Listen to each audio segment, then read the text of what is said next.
arrazionalizatuarentzat ezinezkoa zaio alokairua lortzea filtro arrazista horiegatik, eta hori datozte bai higiezin enpresa edo jabeengatik, eta hori traduzitzen da formatu askoretan, gero hitz egingo dugunak igual ere, orduan alde horretatik hori. Eta gero bukatzeko guk uste dugu larrialdi hau datorrela etxebizitza egun merkantzia forma duelako, hau da ez duela eskubide unibertsal forma. Eta honek esan nahi du, honek bilakaera bat izan du, eta egun merkadu inmobiliarioan dauden agente nabarmenak negozioaren logikan jarduten dutela. Eta azken urteotan, eta hemen Iruña herrian ere badaude, putre funtsen o inbertsio funtsen afera, mai gainean dago, hemen adibidez testak baditu Nafarroan 800 etxebizitza eta 500 da estatuko jabe handiena, eta negozioaren logika horretan berresten nola baiteko arazo gehien hortikan ekarriko zituen merkatu inmobiliario honek, ez?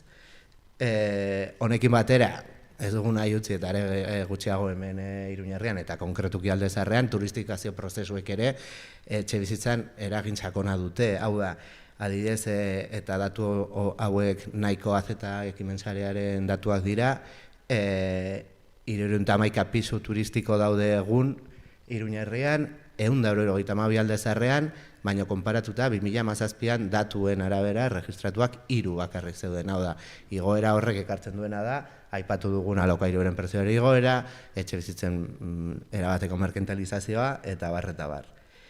Orduan, larrialdi egoera hori, hola ikusten dugu, deribatua, etxebizitza, merkantzia eta negozio gisa harturik egun dagoelako. Eta nik uste horrekin. Irudi bat aurkeztu duzu, badirudi mustro bat dugula, ez? Ez da bakarrik alokairua, ez da bakarrik erostea, gauza pilo bat daude eta ez da erresa. Ez dakit gehitu nahi duzuen zeo zer, edo jarraitzen dugu. Bordokazu mikrofono bat.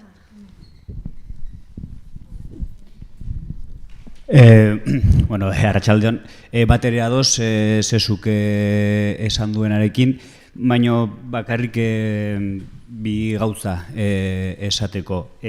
Batetikan hitz egiten ari garela beti alokairuaren merkatuaz, zeren erosteko merkatuaz bat ere itxita daude ateak bai pobrezian edo bazterketan dauden pertsonendako. Orduan beti daude alokairuaren merkatuan, eta denok dakigu nola dagoen baita ere ez alokairuaren merkatua, ez zezuko sondo esplikatu du. Eta bestetikan esan beharra dago hau merkatu librea dela, ez? Zer gertatzen da merkatu publikoarekin.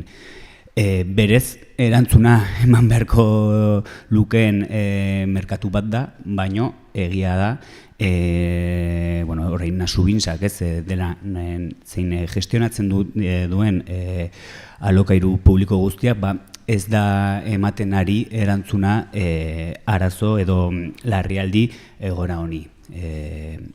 Asko falta zaio ez Nasubinsari emateko erantzun hori. Bagerrik bi gauza hauek esateko. Ni nire partetik, eta alor profesionalean ikusten ditugun kasuetaz hitz egiterakoan eta egunerokotasunean ikusten ditugun kasuak, ikusten ari garena etxe bizitzarekin, gure entitateak ez du etxe bizitzarekin lan egiten, gure Paris Hiruzei bostetik elikadura duin bat ematea du helburu nagusi, baina bai dauzkagun erabiltzaile eta Paris Hiruzei bosten datorren jendea etxe bizitza arazo larria dauzkate. Gaur egun jantokian eta baita biltegian ikusten ditugun kasuen portzentai handi bat, haien diru-sarreren ehuneko handi bat etxe bizitzara bideratuta dago, eta hori arazo hori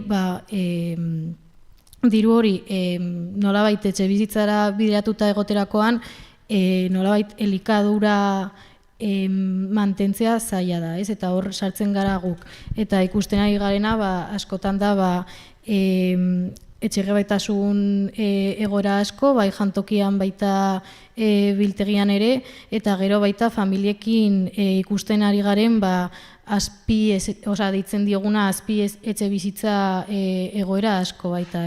Ez, familia ezberdinak familia bat logela batean bizitzen, sukalde batera edo sukaldatzeko eskubiderik izan gabe, ikusi dugu beste motatako kasuan, non pertsona pasabidetan lan lo egiten, eta olako gauzak, ez?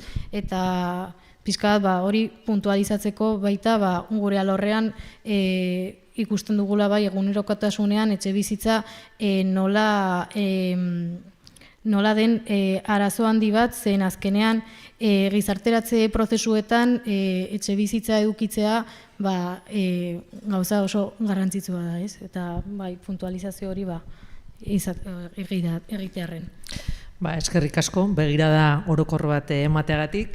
Xexu, beste galdera zuretzat, ze profila ikusten dituzue sindikatuan, ez? Larrialdi egoera honetan daudela, berdinak dira, pertsona ezberdinak?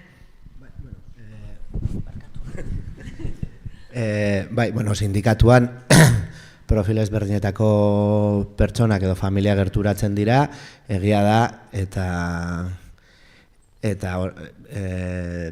patroi batzuk, nolabait baldintza estrukturaletatik eratorritakoak ematen direnak. Nafarroan adibidez, Nafarroko biztanleriaren erdiak 1.600 euro baino gutxiago kobratzen du. Eta urtean 26.000 euro. Hau da, gero eta pobretze orokor bateagoan gaude, eta hori sindikatuaren nolabaiteko kasuistikan nabaritzen da asko. Horrekin batera, esan nahi duena da, etxeko langileek, zerbitzutan lan egiten duten langileek, gero eta gehiago etxe bizitza arazo larria dituztela, ze alokairuen igoera horretan eta soldaten debaluazio horrekin nolabait ezinezkoa zaio aurre egin egun dagoen etxe bizitza krisi larriari. Orduan, hortikan tiraka ikusten dugu ere, etxe bizitza lortzeko oso zaila, gero eta jende o sektore zabalago batek oso zaila duela. Ez bada, familiatik eratorritako zerbait edo familian diru laguntza edo olako motatako laguntzen bitartez. Hortaz, ikusten dugu gero eta sektore zabalagoei eta hola sindikatuan ere agertzen zaigu eragiten diela. Hola bada ere, argi dago, estratifikazio sozialaren baitan badaudela sektore batzuk arazo larriago dutenak, eta nabaritzen da asko sektore migratu eta razializatuen kasuan. Horiek dira gehien bat etxe bizitzaren arazo estrukturalen aurrean ezintasun eta traba nagusi gehien dituen sektoreak. Eta sindikatuan batez ere antolakuntzarako eta arazo hori aurre egiteko grina hortikan dator. Izan ere, komentatu da, traba asko, baldintza ekonomiko asko, gero eta gehiago, fidantzak, erroldaren asuntoa, badira arazo nagusi eta filtro arrazistak, badira egunerokotasunean sindikatuan ditugun arazo larriak, eta hori ematen da baita ere, eta aipatu eta sindikatuan patroi hori behin eta berriz ematen da, familia monomarentalekin emakumeek bere gain zaintza lan nabaria dituztenak, edo soldatapeko lanaren baitan ere daudenak, ezin izan diotela aurre egin inolaz ere, jabeek eskatzen dituzten alokairu eta baldintzei. Hortaz ere, sindikatuan antolatzen diren sektore zabal bat emakumea dira. Hortaz, guk bukatzeko, bai egiten dugula politikokin nolabait, txirikordatzen direla hor, etxe bizitzaren arazoan, bai klase ikuspegia, bai arraza ikuspegia eta bai genero ikuspegia, zabalkuntza horiek bat-batean ematen direla etxe bizitzaren gaian. Eta Maria, zuek Parisirusei bosten, zer ikusten duzu, esperientziak ikusiko dituzue, zer esaten dizuete han? Bueno, bada, lehen komentatu dudan pixkat horren arira, etxe bizitzarekin dauden ikusten ditugun arazo gehienak, gehien bat bada, zezu esan duen bezala, filtro arrazista horiek egunerokotasunean ikusten ditugunak, eta baita ere esan ditugun hiru alor horiek, ez? Generoa, klasea, eta gero baita ere azkenean etnia edo migranteekin dagoen arazo hori, eta honi ere lotuta ikusten dugu baita gazteekin dagoen, etxe bizitzarekin dagoen arazoa, ez? Eta askotan, gure alor profesionalean ikusten ditugun kasuetan, ikusten dugu asko, lotzen direla askotan gazte migranteak dauzkaten arazoak etxe bizitza duin batera sartzeko, ez? Egunerokotasunean baita ikusten dugu hori, pixkat emakumeek dauzkaten arazoak, gehien bat baita ere zaintza lan horiek dauzkatelako, eta gehien bat pixkat hori, ez? Hiru alor horiek askotan nolabait barkatu. Lotzen dira, ez? Eta ez bakarrik emakume izatea, eta askotan lotzen da emakume izatea, migrantea, edo migrantea eta gaztea, eta lotzerakoan zailtasunak gero eta gehiago dira, ez? Etxe bizitza duin bat lortzeko, eta pixkat hori da Parisirusei bostetik egiten dugun lektura, eta egunerokotasunean ikusten ditugun kasuak, ez? Gauza zaila da, eta hasieran esaten genuena, monstruo moduko bat, baino bai, hori da, pixkat. Baina zuek pobrezaren aurkako saretik nola ikusten duzue? Zaretikan ez dugu gustoko profiletaz eta perfiletaz hitz egitea. Azkenean etxe bizitzaren egoera larria da gehiengoentzako. Ala nola gazteen dako, emantzipazio tasa oso gutxia da, baina egia da kolektibo batzuen dako askoz ere larriagoa dela egoera hau.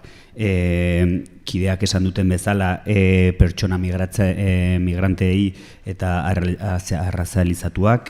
Baita ere ikusten ditugu umeak dituzten familiak, legedia aldatu da, eta legedi horretan agertzen da umeak baldin badaude etxegabetzeak luzatzen direla, eta jabeek honi ari dira honekin, ari dira erabiltzen alokairu horiek sortzeko. Gero baita ere ikusten dugu kutsu aporofobiko bat, laguntzak dituzten pertsonak, familiak askoz ere zailtasun handiagoa daukate sartzeko alokairuaren munduan. Nola ez, egoera administratiboan dauden pertsonak, pertsona hauek ezin dute merkatu libretik ezer lortu, eta merkatu publikoan dauden alternatiba gutxiei ezin dira ezin dute erabili, ze egoera administratiboan irregularrean daudelako. Gero baita ere bakarrik bizi diren pertsonak, zezuk esan duen bezala, alokairuaren prezioa asko igo da, eta soldatak edo errenta bermatuan ez da inbeste igo, orduan ezin dute aurre egin prezio edo diru sarrer hoiei, eta nola ez kalean bizi diren pertsonak. Pixkat horiek dira, saretik ikusten ditugun kolektiboak edo profilak. Neri gustatuko litzaidake eredu bat jartzea, gustatzen zait askotan aurpegiak jartzea, kasu honetan, badut, ezagutzen dut mutil bat, 26 urtekoa, marrokiarra da, aukerukin nuen urtarrilean berarekin juteko Marruekosea, residentzia permisoa lortu zuen, eta lagundu nion, 3 urte eta erdi bere familia ikusi gabe, junintzen berarekin Marruekosea, super berezia izan zen, super berezia, ikusten hor pertsona badela, hemen askotan ez dira pertsonak sentitzen, eta bueltatu zenean urtarrian, zegoen pixu batean aldezarrean, eta esan zioten bera eta beste bi lagunei, jun behar zirela, saldu behar zutelako pixua, eta orain daude etxe batetik bestera, ez daukateia, egoten dire igual 2 egun etxe batean, gero beste batean, ez diete alokairu desenterik ematen, dena supergarestia, eta esaten dutena, deitzen dute eta bere azentua nabaritzen dutenean,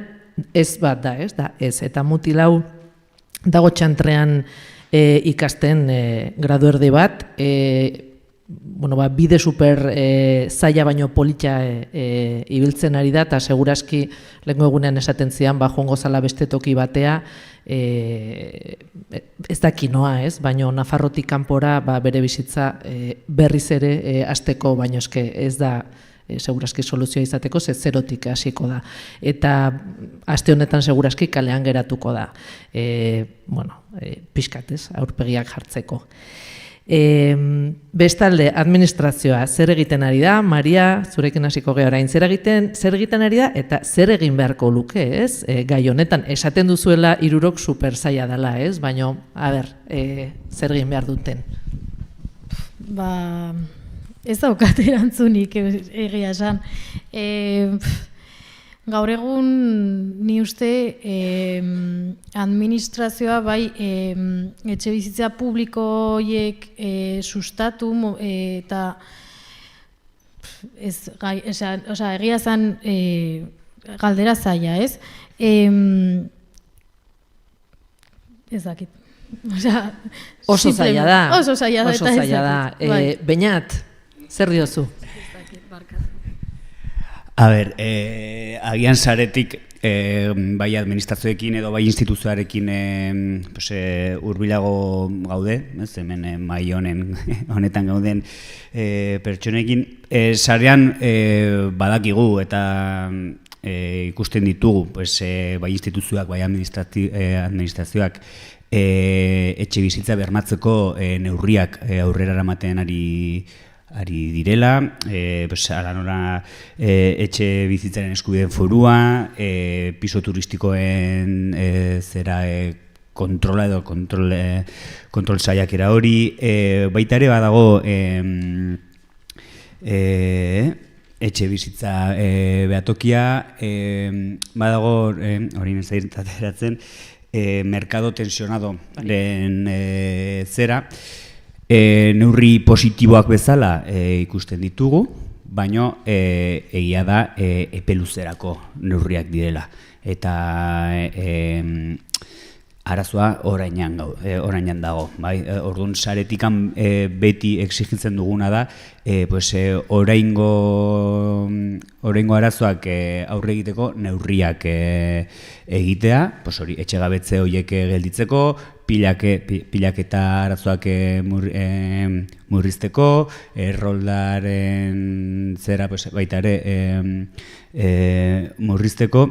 Horregatik, saretik beti esaten dugu beharrezkoa dela etxe bizitzaren itun soziala sinatzea. Bai 2. sektoreko, bai administrazioko eta bai gizarte mailako pertsone edo guztiok aurrera egiteko eta arazo honi aurre edo erantzun bat erantzun kolektibo bat emateko.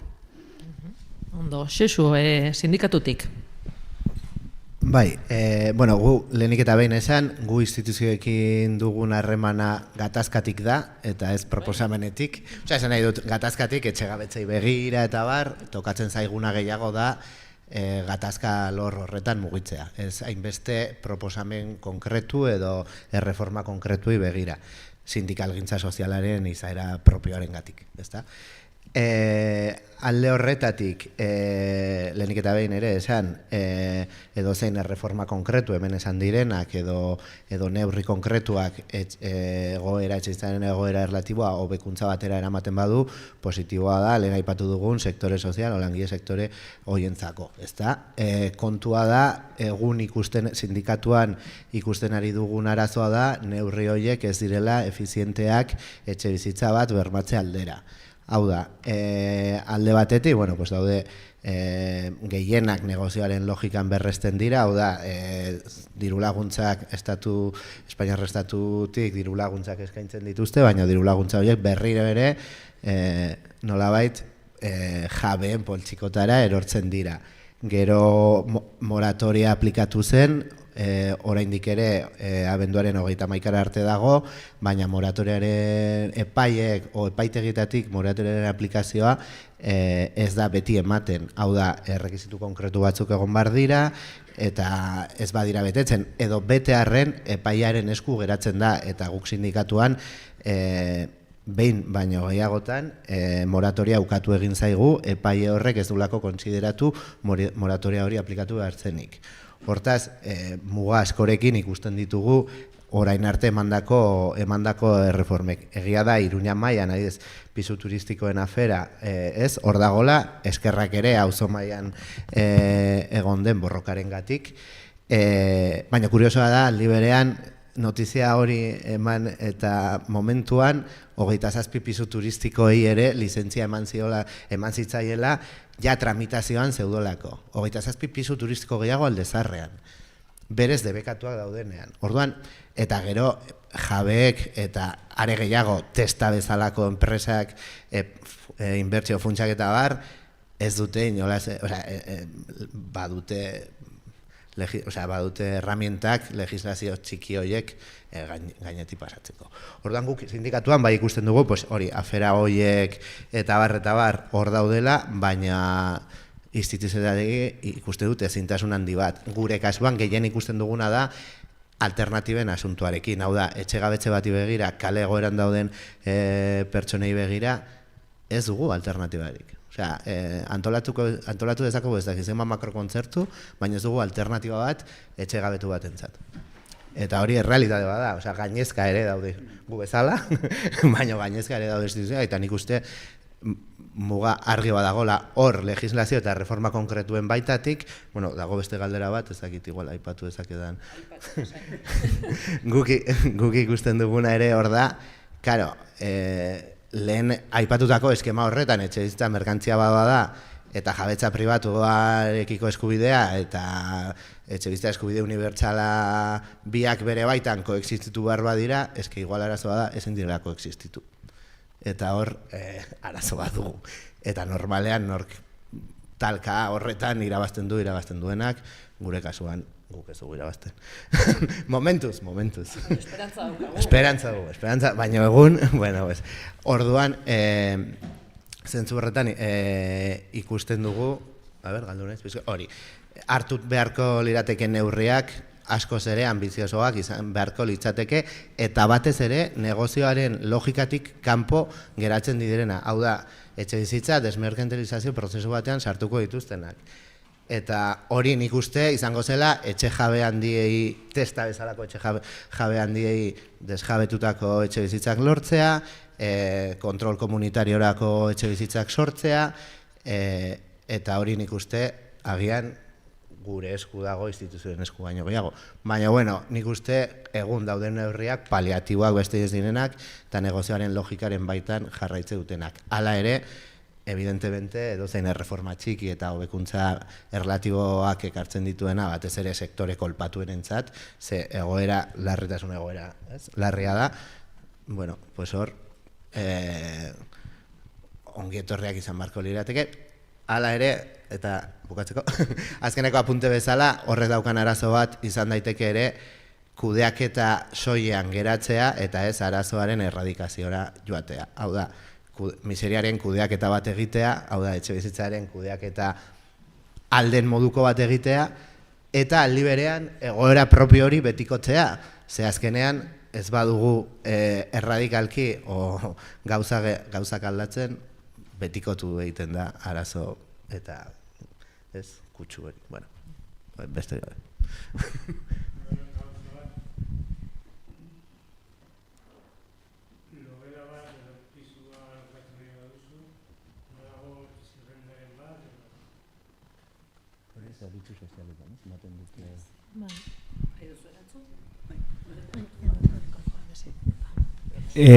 Bai, zure zure galderari erantzunez, egiten da astero, vale? Zerrenda bat, eta hori zerbitzu sozialetan egoten da, vale? Normalean. Zerrenda hori egiten da, ikusten diren zera anuntzuekin eta, osea, ez dira, baina hori, galdetu duzu zerrenda bat buruz eta hori, bai, ba. Egon badago, baina bere limitazioekin. Ez, orrialde horiek gizarte zerbitzuetan daude.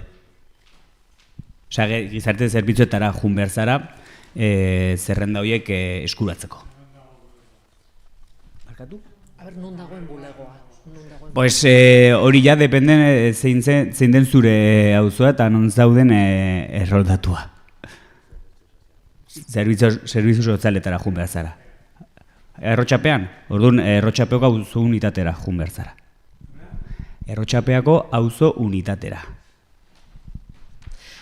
Bueno, jarraituko dugu pixkat, gero egingo ditugu galderak, bale? Baina nahi geratu zait pixkat, osea, esaten duzu ez, Nafarroako gobernuak lan bat egiten ari da, baina epe luzerako dela.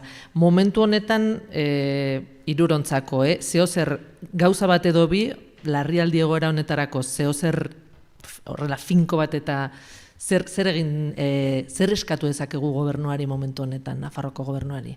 Ideia bat edo bi, posible bada.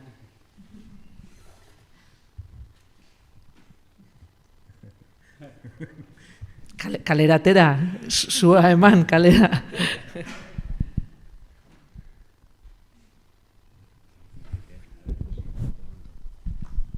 Bereziki, pues, Nafar gobernuak edo instituzioak dituzten etxe hutsak erabili, hasi a bote pronto, Osea, banaketa eta... Bai, hor, 30.000 etxe huts inguru daude Nafarroan, eta hori, ez dugu lertzen nola oraindikan ere, bueno, pues hori, dagoen arazoarekin ez irten bidea ematen. Eta ez, etxebizitza publikoak ere egon badaude hutsak, eta egoera larrialdi egoera bada, ez? Nik uste alde horretatik bai izango zen neurri efektibo konkretu bat posible izango zena. Hori, eta gero ja izango ziren luzerako, ez? Zuk aipatutako. Bueno, zer egin dezakegu kaletik, zer egin dezaket nik, eta Iruñako edo Nafarroako mugimenduak, eskubideen mugimenduak, egin dezakegu zio zer? Xexu? Bai. Nik uste, egun ezakit, etxebizitza zuzenean lan egiten dugun igual eragile kolektibok eta bar, pues nolabait Kataluniarekin konparatuta askoz ere hemen hasierako prozesu batean gaude, beste toki espar lurralde batzuetan askoz ere borroka luzeakoa da, baina hemen Nafarroan eta baita Euskal Herrian ere badago ikusten ari da, nola hainbat sektoretatik etxebizitzaren gaiari heltzen ari zaio, gainera nik uste berezitasun batetik ere, behintzat hemen sindikalgintza sozialetik ikuspegi nahiko indartsu batekin eta arazoari errotik hartu nahian, orduan nik uste antolakuntzarako deia, sareak sortzeko deia ere nolabait arazoa oso larria delako, eta nik uste borroka oso territorializatu bat dela, hau da, tokian tokiko, auzoko bizilagunekin eman barreko borroka dela. Ez da berdina Bustintxuri auzo batean, non presentzia, testaren presentzia nabaria den, edo Aldezar batean, non pisu turistikoen afera sekulako triskantza egin duen, eta nik uste, ez, kaletik egin behar duguna da, zuzen hartu, parez pare hartu arazoa, eta alde horretatik eutxi. Eta nik uste marko lokaletatik aratago ere ikuspegi nazional bat ere eman behar zaiola, guk ere parte hartzen dugu Euskal Herriko Etxebizitza Sindikatuen sarean, eta horretatik ere mobilizazio gehi kanpainak eta bar bideratzea beharrezkoa dugu. Bueno, hortik. Maria, zuek kalean bertan zaudete, jendea ikusten duzu ez, bere aurpegiak ezagutzen dituzue, eta, bueno, zer eskaera edo zer proposatzen duzu alde horretatik? Pizkat esan dutenaren arira, azkenean ekimen ezberdinetan eta antolaketa ezberdinetan parte hartu, eta baita ere olako arazoetan dauden pertsonen aurpegiak ikustea eta pertsonak direla jakitea laguntzen du, ez? Zen azkenean despertsonalizazio hori eta arazo bat ikustea, baino inori aurpegia ez jartzea, pixkar zailtzen du nolabait empatia hori eta hori pixkat izatea, baitara egunerokotasunean egiten ditugun solasaldietan lagunekin, familiarekin eta gure afera ezberdinetan pixkat sentsibilizazioa, ez? Gizarte sentsibilizazioa, jakitea mahai gainean jartzea arazo hau garrantzitsua dela eta guztiei nolabait guztien arazoa dela, ez? Soilik kolektibo batzuen arazoa edo kolektibo ezberdinen arazoa, baizik eta azkenean guztiek alokairuaren eta etxebizitzaren arazoa guztiek sufritzen dugu eta pixkat modu ezain kolokial edo afera ezberdinetan ere gaia atera eta egunerokotasunean pixkat horri buruz hitz egin eta pixkat sentsibilizazio sozial hori eta olako bileretan eta parte hartu eta pixkat gure burua nolabait moldatu, ez? Nik uste derrigorrezkoa izan beharko litzateke pasatzea jende guztia, aste batean Paris 6-5 aurpegi horiek jartzeko eta behar bada ez, begirada hori aldatzeko. Baina zer egin dezakegu hemen, kaletik pertsona guztiak? Esan den bezala, kalean antolatu, arazoni buruz hitz egitea, mahai gainean jartzea, eta lagunekin, familiekin, kalean honi buruz hitz egitea. Azkenean guztiei edo ia guztioi tokatzen zaigun arazo bat delako. Eta bestetikan baita ere, saretik ikusten dugu garrantzitsua baita ere, jabeekin hitz egitea. Lehen, zezuk esan du, agian testarekin edo hartzea beraien pisu utxaketa. Ez dakit, oraino iritzi algaren edo ez oraintxe bertan, baina bai gure egunerokotasunean baita ere badaude pertsona jabeak, ez? Eta horiekin hitz egitea eta merkantilizazio logika horretatik juteko edo beste alokairu mota bat egiteko hitz egitea. Azkenan beraiek dira alokatu behar duten pertsonak eta beraiek esango dute zenbat, ezarriko dute prezioa, ez? Orduan, beraiekin hitz egitea eta lanketa hori egitea baita ere, jabeekin edo jabe txikiekin, ez dakite nola esan. Ez utzi mikrofona, azken galdera botakoet.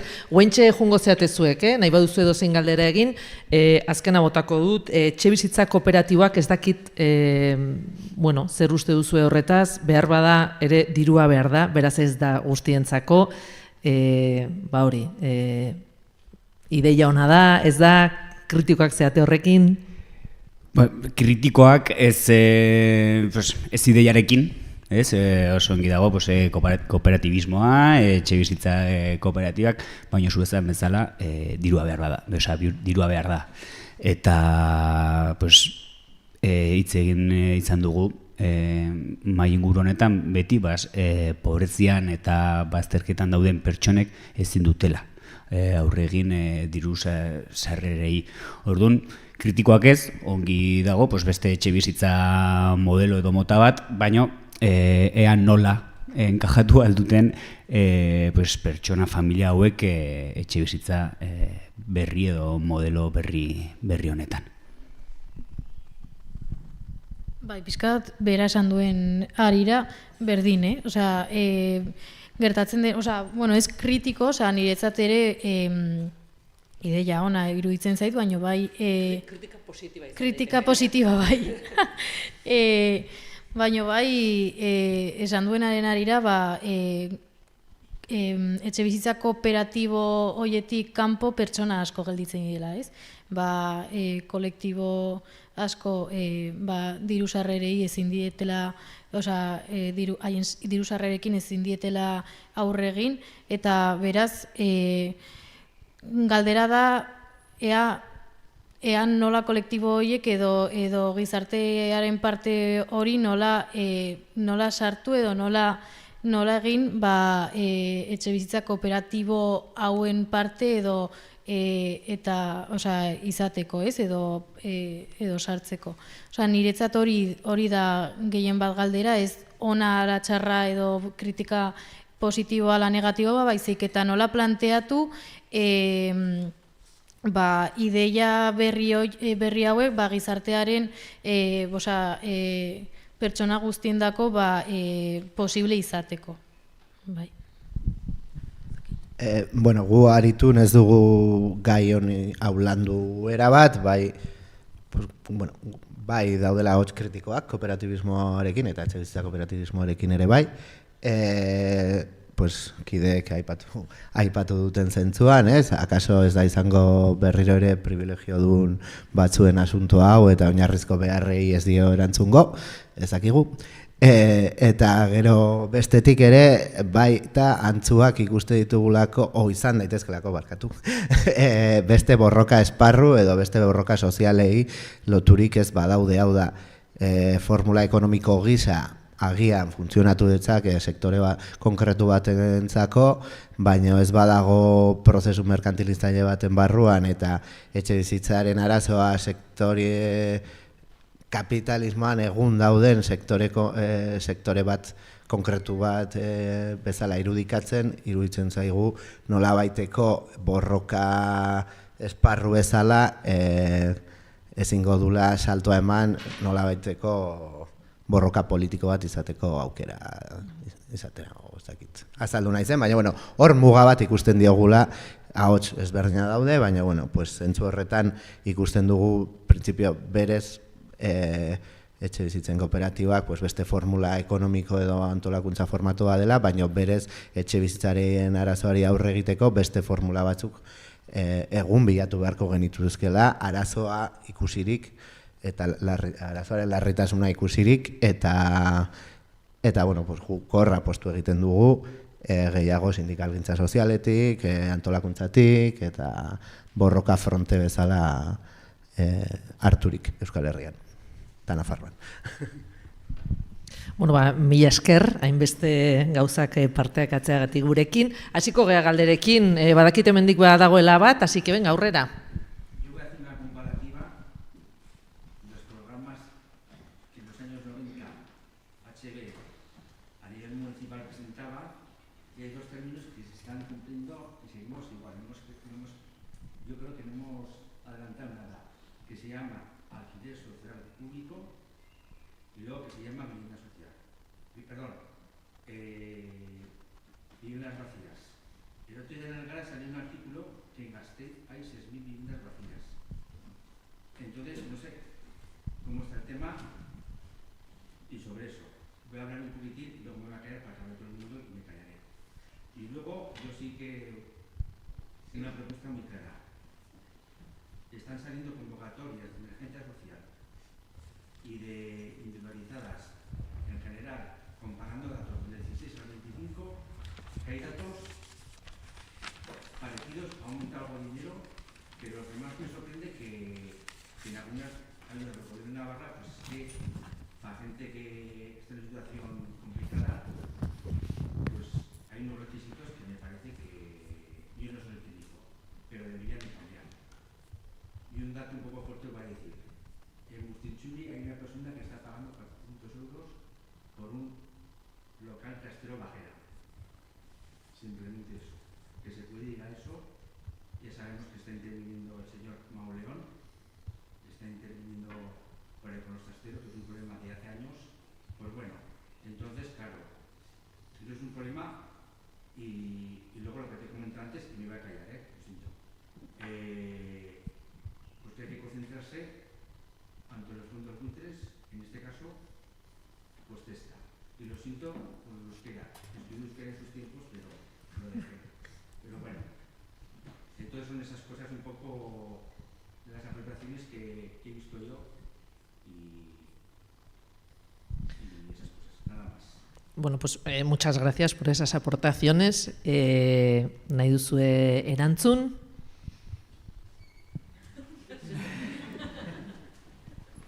Porque bueno, también ha sido un poco reflexión, y alguna petición era un poco más política, más como si ellos fueran un poco aquí concejales, entonces no sé cómo lo veis. Si queréis comentar, perfecto.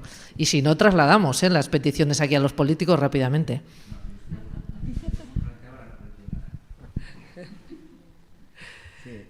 Igual a mí, ¿no? Por la cuenta que nos trae como sindicato en Bustinchuri, ¿no? Testa es un monstruo que desahucia, sube alquileres, no arregla desperfectos, controla un porcentaje muy alto del mercado inmobiliario, etcétera, etcétera, y creo que es fundamental, pues lo que has dicho, ¿no? De organizarse en los barrios en los que está, que son Rochapea, San Jorge, Bustinchuri, etcétera, para poder hacer frente a este fondo buitre. Vaya. Secundar lo que has dicho. Galdera txiki bat honen inguruan, posible da horrelako erraldoi batekin edo haren kontra zeo zer egin, ze irudi bat daukat nik, hau pertsona dala, bueno, oso zaila, irudia da, zerbait oso handia dala. Bai, osea, adidez, gure kasuan sindikatutik bai lortu izan dugula hainbat etxegabetze gelditzea, lortu izan dugula testarekin ez, sarebekin, baina alokairu sozial bat lortzea beste kide bati, borroka konjunto batekin, oraingoa Barainainen, baina olako figura inhandiekin batez ere oso zaila da komunikazio edo negoziazio mai bat ezartzea. Testako maizterraiak ingo duten bezala, beraiekin komunikatzeko, bakadi dago el portal del inquilino deitzen dena, hortikan sartu behar dituzu datu guztik, inoiz ez duzu bilera presentzial bat horrekin, eta beraiekin izan dugun bilera konkretu presentzialak beti izan dira Nafar gobernuak duen mediazio mekanismo baten bitartez, etxegabetze baten bati begira. Orduan, alzaio aurregin, baino aldi berean, gertakizun puntualetan etxegabetze bat bezala, baina gero negoziaketa bat edo berarekin tirabera luzeago bat eukitzea oso zaila da, ez dagoelako komunikazio kanalik, eta evidentemente testak ez du inongo interesik komunikazio kanal bat irekitzeko. Bueno, baina esperantza puntu bat ematen du, ez? Borroka txiki da hondia, eman dezakegu hor. Galdera gehiago, mesedez, aberren ematzen zeate.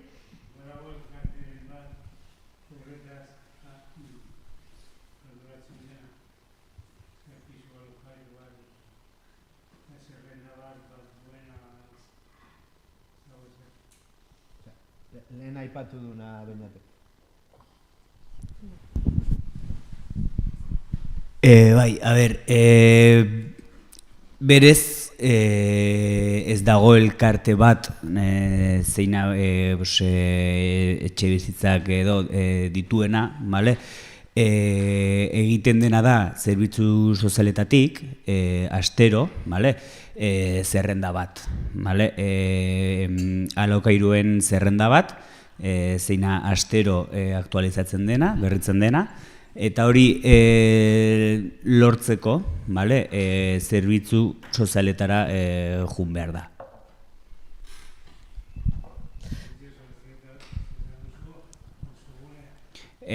Auzo unitatea, unidade barrio. Bai, hemen Iruñean deitzen dira unidades de barrio. Baina, bueno, zerbitzu sozialak. Mila esker, bainat, beste galdera daukagu hortik.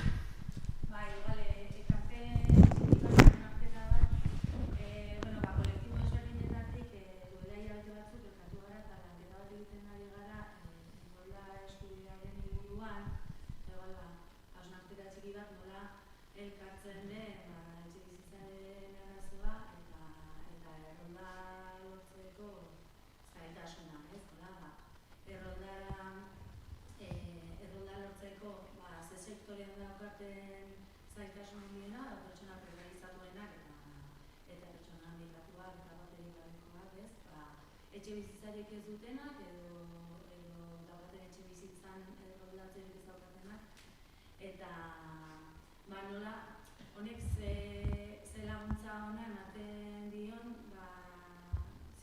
sistema arrazistari zera azkenean errolda da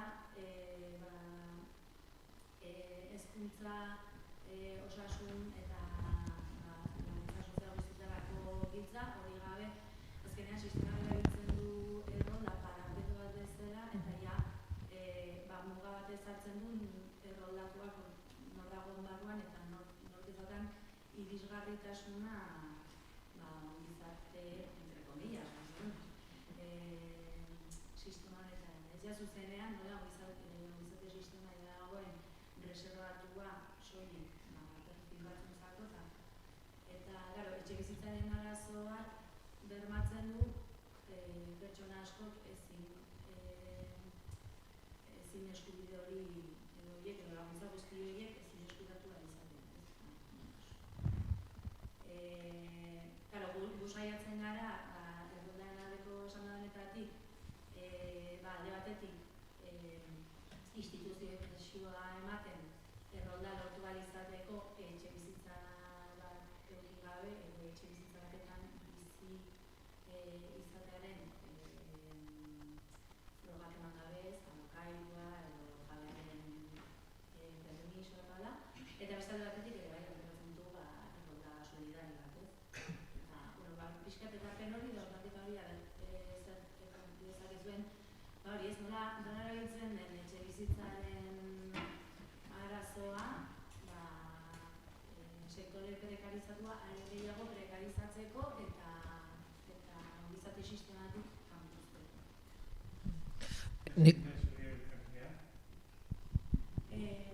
Nago mugak zabaldu zen eta antzekin batera eta beste kolektibo batzuekin batera eta beste kolektiboekin batera elkartzen gara lanketan eta gero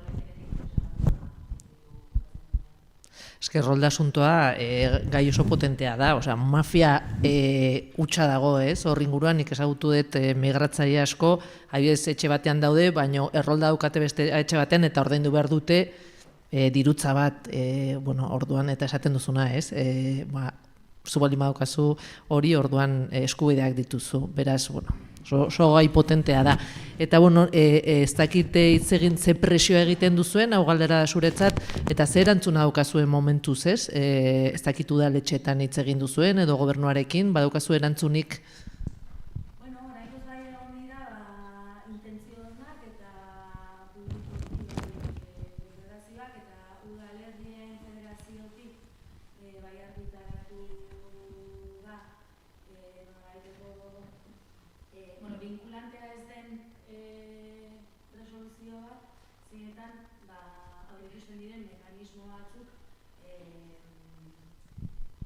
errolda lortzeko etxebizitzaren aldi horiek gabe. Eta orduan, baina ekartzen ditu beste arazo batzuk, ez? Batez ere, ze kontrol sistema ezarri diren edo ezartzen diren, aurreikusten diren, horrela erroldatzen diren pertsonentzako. Ez oso deigarriaren neurri bat da, bide honetatik erroldatzen diren pertsonek joan behar dutela, 15 egunean behin sinatzera, bermatzera, jarretzen dutela hemen, ez? Eta, zurea, disfuncional. Holako kontrol neurriak aurre ikusten diren, orduan, bueno, badirudi, aldatetik dirudi aurrera pauso bat dagoela, baina gero kontrol neurri horiek berriro ere dira arrazistak, ez? Nik ez dio, instituzioei ez die frogatu behar jarraitzen duela nire etxean bizitzen, edo jarraitzen duela Iruñen bizitzen hemen errolderutan jarraitzeko, ez? Eta hala ere, ez da vinculante, orduan, gero ez du zertan atxajakirak. Eta gero arazo asko egoten ari dira denborekin, orduan teoria bada, baina gero hilabeteak pasatzen dira, eta eskaera, bide horretatik erroldatutako pertsonek erantzuna ez dira jasotzen ari edo asko luzatzen. Orduan, beti ere, azkenean instituzioarekin askotan gertatzen da, ez? Egunkarietan agertzen den berria oso polita da, Eta gero praktikan, ez, desberdina. Hirurok ikusi zaituzte horrela egiten, ez, buruarekin ez dakit nahi duzuen zer komentatu, igual zure kasuan ikusten duzu, ez, kale gorrian dauden mutikoak batez ere, eta horrelako kasuak. Bai, esandakoarekin erabat ados, ikusten duguna guk dela, eta hau da ere nire pentsaera propioa eta kritika, ikusten ari garena da, hori, esan duzuna, ez, denbora eskatzen dutela, normalean Iruñara heltzerakoan, erroldatzeko eskatzen dute lehen baziren 3 hilabete, orain badira 5, gero azkenean badira 7, ez, eta nolabait probatu behar da, edo probatu behar duzu Iruñan gelditu nahi zarela, ez, eta hori gertatzen da, jantokian dauzkagu. Bai, jarraitu, baina esan nahi nuena zan, orduan behartuta zaude kalean adibidez bizitzea. Hori da gauza, orduan, klaro, zirkulo bat. Erroldari gabe, ezin duzu osasun zentroetara joan, aurrak dauzkaten familiendako azkenean ezin duzu ezin duzu ez dituzu eskubiderik azkenen, ez? Ez dituzu eskubiderik. Eta ikusten ari garena da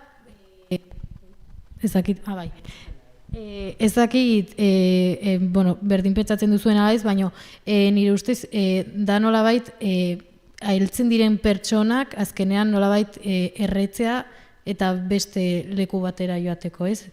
Eta hori da niretzat errolda eta arazo hau daukan helburu nagusia, ez? Iruñerrira etortzen diren pertsona horiek azkenean 7 hilabete edo gehiago egon behar dira erroldari gabe, eta azkenean ikusten dute haien burua pixkat eskubide gabe, eta hor saltzen gara, baina entitate ezberdinak, hirugarren sektoreko entitate ezberdinak lan egiten dugula azkenean errolda gabe dauden pertsona haiekin eta zerbitzu publikoetara ezin direnak sartu, ez? Eta hori arazo larria ikusten dugu gure partetik.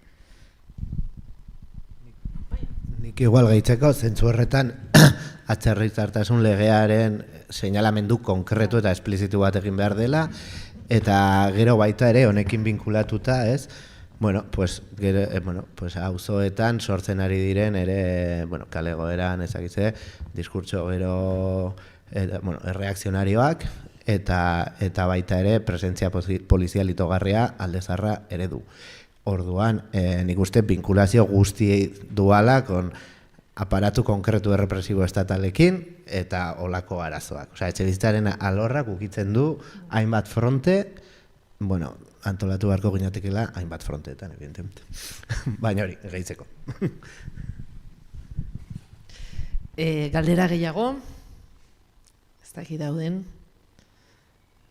Ez animatu, ala eta gutxiz ere, nahi baduzu ez zer ere bota, ez geratu ezer barruan. Eta hemendik, galderarik. ¿Quieres comentar algo más que te veo así?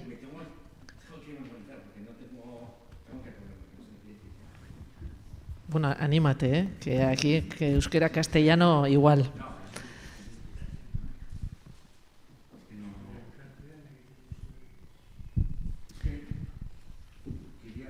No entiendo muy bien la política del gobierno de Navarra que va, las cooperativas y esas cosas. No, o sea, el gobierno de Navarra adopta... Tú igual sabes más, ¿eh?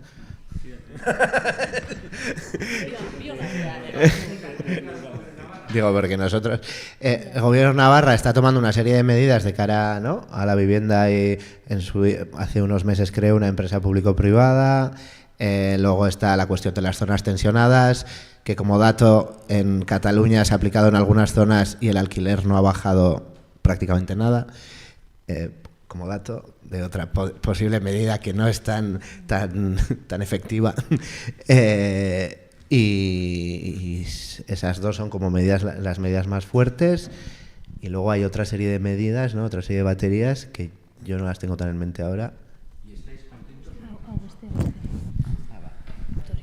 Yo, mientras Beñat coge el micro, hasta donde yo sé, la zona de mercados tensionada, que va a salir el estudio dentro de poco, va a permitir que no suban, pero es muy probable que no bajen, lo cual creo que va a ser una decepción terrible para nosotros en general. Luego veo que es una vergüenza que volvemos a la época de UPN con el tema de Sareguren. 4.000 viviendas no se puede hacer. Lo que digo, hay que hacer un listado de las viviendas vacías y todo el rollo, pero eso no sé cómo está ese listado, si existe o no. Es que yo tampoco sé el tema, Que yo sepa, no hay un listado de vivienda vacía por parte del gobierno de Navarra. Sería una de las medidas que puede hacer para luego utilizar toda esa vivienda vacía que tiene el gobierno de Navarra de cara a dar respuesta a toda esta problemática que se está dando a nivel de vivienda. Y con el tema de la vivienda de protección oficial, ¿vale?, que es el tema de Sarriguren-Ripagaña, ¿no?, que es donde más se está construyendo ahora. Ya hemos dicho al principio que no se está dando respuesta a toda la necesidad mediante la vivienda de protección oficial. Ahora parece ser que, bueno, esta noticia ha salido hace una semana, parece ser que quieren cambiar la forma de adjudicar esas viviendas de protección oficial. Dotan de otro tipo de vivienda dentro del censo de Nasubinsa. Parece ser que para los perfiles no vulnerables, menores de 35, mayores de 60 y empadronados y empadronadas en Navarra, se va a hacer mediante sorteo, y a las familias vulnerables se va a seguir aplicando el baremo que se aplicaba hasta ahora. Estas son nuevas medidas, pero no sabemos cómo va a afectar, si va a afectar positivamente, si no va a afectar positivamente, porque estas son cosas que acaban de salir. Yo veo muy tinchero que hay gente que hasta hace un tiempo vivía en unos pisos ahí y ahora se han trasladado a otra zona. Entonces digo, esto es un traslado, no sé. Pero ahí tendríamos que entrar lo que le ha pasado a esa familia, o sea, no podemos saber. Una reunión de vecinos que estuvo en la junta, que tenía que haber votado en contra, pero claro, yo quedé solo. Una persona que debe 5.000 euros solicitó, no lo digo, pagar en 10 años, pagar al mes 20 euros. Y la asamblea votó en contra. Y yo el problema que vi ahí es que es necesario, yo no me metí, habrá que analizar si cobra renta básica, si cobra ingreso militar, el subsidio. Pero ahí no me metí yo porque iba a pedir ayudas a la Seguridad Social. Pero yo, tal como son las ayudas, pues que no se puede ir a ningún sitio. Bueno, Xixu nahi duzu zeo zer, bai, esan. Sí, horrekin lotuta dago elak 2022-2023, bueno, hortik egindako ikerketa bat, eta jartzen zituen Nafarroan 25.000, 30.000 etxe huts. Viviendas vacías, 25.030. Eta gero horrekin egia da, pues, eraikuntzaren dinamika aurrera jarraitzen duela, HT-ari lotuta ere ez, horre etxabakoitzen, bueno, hori da, negozioaren logikatik ateratzea ere hori ere seinalatzen dugu, ezta? Eraikuntzaren bidea, egun, pues, zertarako. Bueno, bukatzen ari gara. Azken txanpa honetan, nahi baduzu ez zer galdetu, zuen momentua da. Eta, ez batzeate animatzen, eskertuko dugu honea etortzea. Plazer bat izan da, Beñat, Maria eta Xexu, izugarri interesgarria, zuei entzutea. Eta hori, mila esker guztiei, eta bueno, gogoratu badaudela, ez? Egun gehiagotan, gauza asko, nahi baduzu komentatu edo itxizu. Eskertzea indako, hori, mai inguru politori, eskertzea jendeak ere esan duen parte hartze hori guztia, eta gogoratzea urrengo hitzordua datorren astelean hementxe bertan dakagula 6:30. Kasu horretan, igual praktikoa da, zen justu, etorriko dira, badira, hain zuzen ere, administrazioan dauden ardurekin, da Subintzako gerentea dena, eta sailburua, eta lehendakari ordea ere badena. Orduan aukera ona izan daitekela, proposatzeko, galdetzeko eta ikusteko, hain eraginkorrak ez diren edo haindikan zalantzak on daitezken horiek guztiak, nola hobetu daiteken eta barrez, aukera gutxi dago normalean zuzenean egin izateko, orduan hori gonbidapen luzatzea, etortzeko astelehenean, bale? Venga, eskerrik asko.